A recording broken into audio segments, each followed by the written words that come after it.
कल्याण नहीं होगा जब तक आप नहीं जाएंगे। तो आज भगवान शिव जैसे ही चले हैं, जैसे ही चले आज भोलेनाथ, जाकर के देखा तो सती का शव पड़ा था। जैसे सती के शव को देखा तो आंख से आंसू निकले और कहते, हे सती, ये क्या किया, क्या किया तुमने? भगवान शिव की आंख से आंसू की धार देखा और आंख से जब आंसू की धार निकली, कंधे पर रख लिया सती का शव, पर्वत पर्वत पर डोल रहे।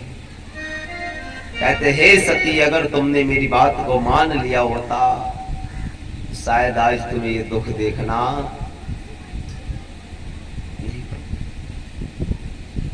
याद रखना, जब भी पति और पत्नी एक अजनबी होते हैं,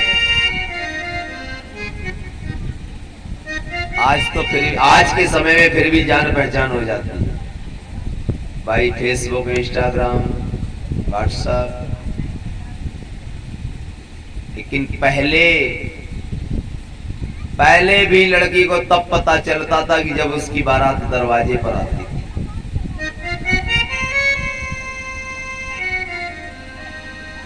आज इतना प्रेम है, क्योंकि लिखा भी है शादी से पहले इतना प्रेम नहीं होता है, और आज के समय में जो ये प्रेम होता है ना, कि हम तुम्हारे बिना रहना ही मर ये है, ये प्रेम नहीं बल्कि छलावा है। सच्चा प्रेम कब होता है, याद रखिए प्यारे, जब वो मंडप के मध्य में, मंडप के पास गांठ जोड़ी जाए। क्योंकि वैसे गांठ भी बहुत खराब होती हैं।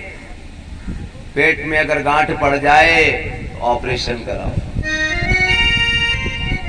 गन्ना खा रहे हो और गन्ने की गांठ कहीं दांत में फंस जाए तब भी परेशानी। हाथ से फाफड़ा चलाओ और उंगली में गांठ पड़ जाए तो उससे भी दिक्कत। लेकिन एक गांठ ऐसी है, और याद रखिए, एक गांठ अगर सुनार के यहां रख जाए वो भी छुटानी मुश्किल। लेकिन गांठ गांठों में रस नहीं, जानत है सबको। मंडप तर की गांठों में अधिक प्रेम रस हो मेरे भैया, अधिक प्रेम रस हो।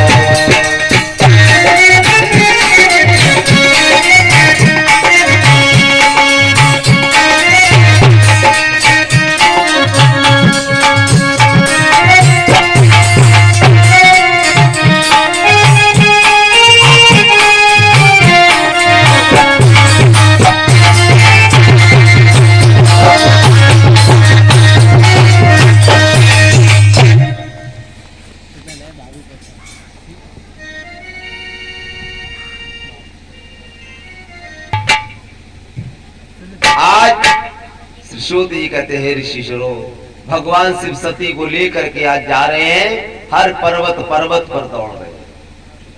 विष्णु ने देखा कि अगर ऐसे ही भगवान शिव सती को लेकर के घूमते रहे तो इनका मोक्ष कैसे होगा।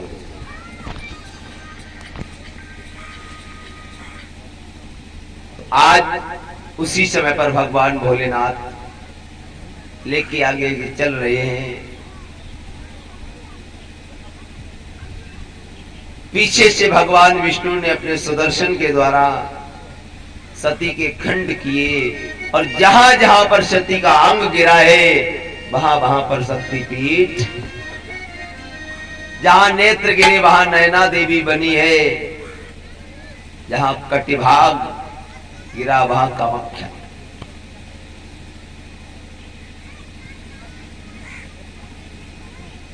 जब देखा कि 51 जगह अंग गिरे, 51 शक्तिपीठ बने, अंत में देखा भगवान शिव, देखा कंधे से सती का सब गायब है। उसी समय आकर के कैलाश पर बैठ गए, और कैलाश पर जैसे ही बैठे प्रतिज्ञा कर ली है कि आज के बाद हम कभी शादी नहीं करेंगे। कहा कि आज के बाद हम शादी नहीं करेंगे, दक्ष के यज्ञ में नहीं जाएंगे। तब देखा इधर देवताओं ने कि दक्ष का यज्ञ भी अधूरा पड़ा है। सबने कहा कि भोलेनाथ चलो, भोलेनाथ ने कहा हम नहीं जाएंगे। लेकिन जब देवताओं ने बहुत विनय की तो ऐसे दयालु भोलेनाथ यज्ञ में पहुंचे।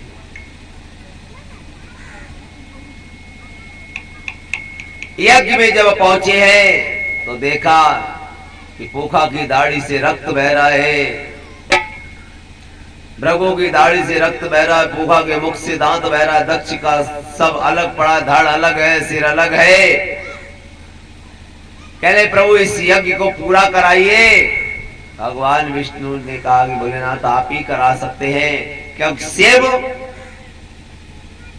का कोई पिता नहीं है, बल्कि वो खुद में ही एक पिता है, संपूर्ण ब्रह्मांड के पिता है, देवों के देव महादेव है। सूत जी कहते हैं कि ऋषिश्वरों, आज उसी समय पर आज कहा कि कैसे यज्ञ पूरा हो, तो शिव ने कहा कि जब तक इस यज्ञ में शव रहेगा तब तक यज्ञ पूर्ण नहीं होगा। पहले क्या किया जाए? पहले इसको जीवित करो।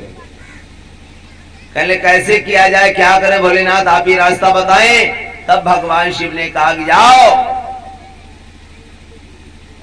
ये बहुत बात करता था ना, इसके अंदर मैं भरा हुआ था।